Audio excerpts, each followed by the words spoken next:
Assalamualaikum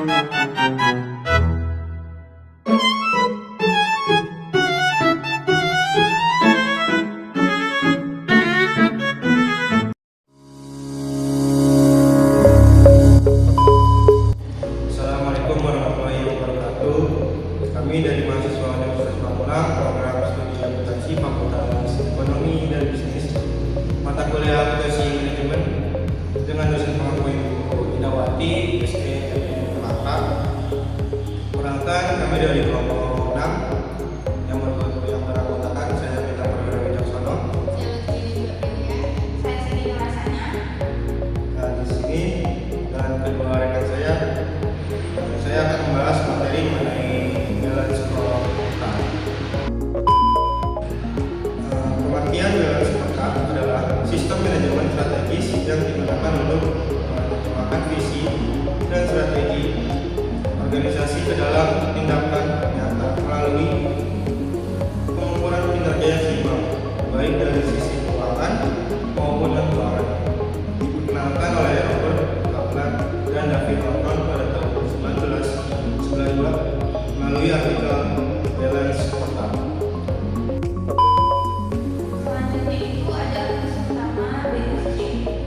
Nah, BSC ini punya banyak fungsi utama dalam manajemen kinerja. Yang pertama, menilai dan meningkatkan kinerja manajemen strategis. Biar strategi perusahaan bukan cuma di atas kertas, tapi nyambung ke operasional sehari-hari. Yang kedua, membuat strategi lebih terstruktur dan terukur. Jadi tahu pasti mana yang sudah tercapai dan mana yang masih dibutuhkan lebih. Yang ketiga, mempermudah komunikasi antar perusahaan. Biar semua karyawan tahu merasa ikut dalam pencapaian perusahaan. Yang keempat, menentukan prioritas proyek atau pelayanan. BSC memastikan manajemen tahu proyek mana yang paling strategis dan berdampak besar terhadap strategi bisnis hingga sumber daya dialokasikan ke arah yang efektif. Yang kelima, memantau perkembangan strategi bisnis. Ini penting biar kita tahu seberapa jauh strategi kita sudah jalan dan apa yang perlu dilakukan. Selanjutnya ada 4 perspektif utama BSC. Yang pertama itu keuangan, mengukur kinerja dari sisi laba, pendapatan, dan nilai tambah dari pengelolaan. Yang kedua, pelanggan, menilai kepuasan dan loyalitas pelanggan, bangsa pasar, serta citra modal. Yang ketiga, proses internal, mengukur efisiensi dan efektivitas proses bisnis internal seperti inovasi, kualitas, dan produktivitas. Nah, yang keempat itu pembelajaran dan pendidikan, fokus pada peningkatan kemampuan pelatihan karyawan, inovasi, dan teknologi. Selanjutnya ada penggunaan BSC digunakan oleh berbagai tingkatan manajemen, terutama eksekutif dan kepala divisi.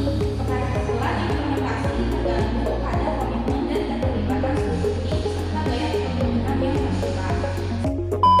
Selanjutnya keunggulan BSC itu ada 4. Yang pertama, menyatukan data kinerja dalam sebuah pelaporan ringkas. Yang kedua, meningkatkan efisiensi dan pengambilan keputusan.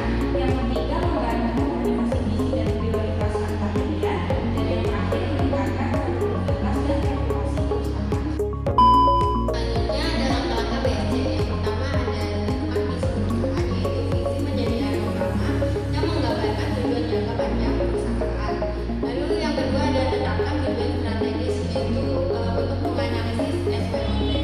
Tujuan strategis ini dirumuskan berdasarkan kekuatan, kelemahan, peluang, dan ancaman yang diidentifikasikan melalui analisis SWOT.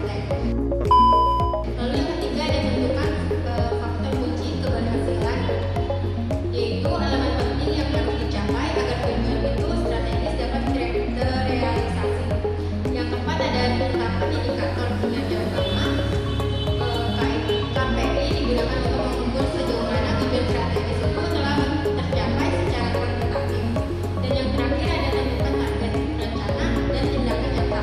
Penetapan target memberikan tolak ukur yang ingin dicapai dalam periode tertentu. Selanjutnya ada contoh BSC.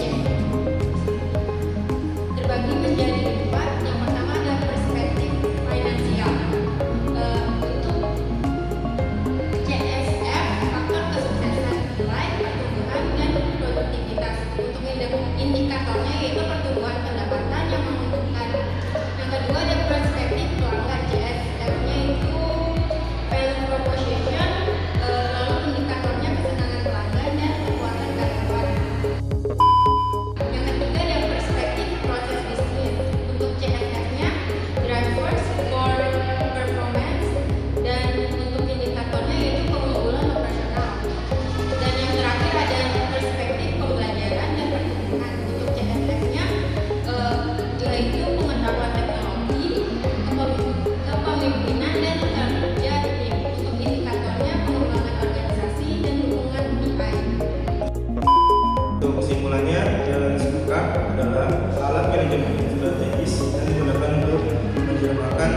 misi organisasi ke dalam ukuran kinerja yang lebih terstruktur dan simpel.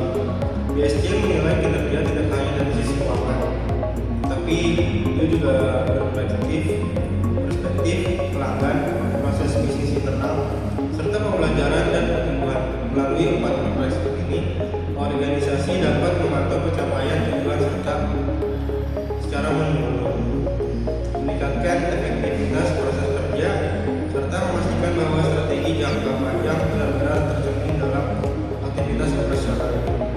Dengan demikian, BSC dapat membantu organisasi dalam mengambil keputusan yang lebih tepat, meningkatkan koordinasi internal, serta mengarahkan seluruh sumber daya agar tetap selaras dengan tujuan strategis.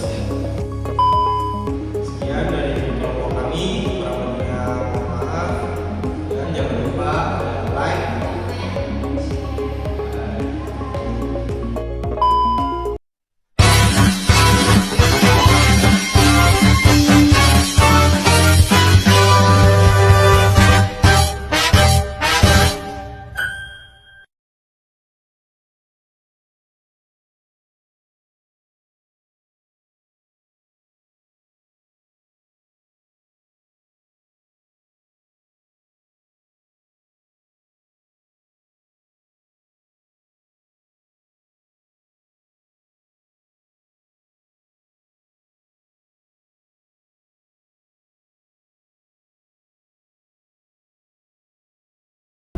Langkah yang pertama itu mengestimasi biaya langsung yang terkait dengan departemen jasa, seperti supervisi, tenaga tidak langsung, pajak gaji, perlengkapan dan depresiasi peralatan. Langkah yang kedua itu menghitung tarif penagihan dengan membagi total estimasi biaya departemen jasa dengan jumlah perkiraan jam jasa atau dasar penagihan lain yang akan digunakan. Langkah yang ketiga itu mengalokasikan biaya bersama yang ada ke setiap departemen, misalnya kantor pabrik, depresiasi bangunan, pajak bumi dan bangunan, asuransi dan utilitas. Langkah yang keempat itu mengalokasikan biaya departemen jasa kepada departemen lainnya.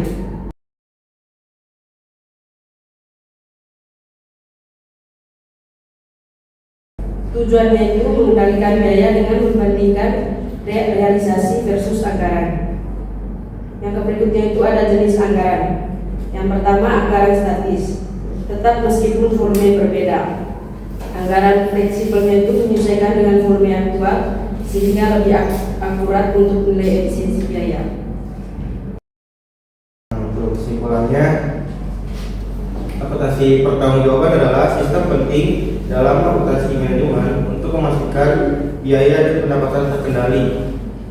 Kinerja manajer dapat dievaluasi serta organisasi berjalan sesuai tujuan. Nah, sistem ini menekankan jelasnya struktur organisasi, anggaran berbasis pusat pertanggungjawaban, pemisahan biaya terkendali dan tidak terkendali, serta pelaporan dan analisis penyimpangan sebagai dasar pengambilan keputusan.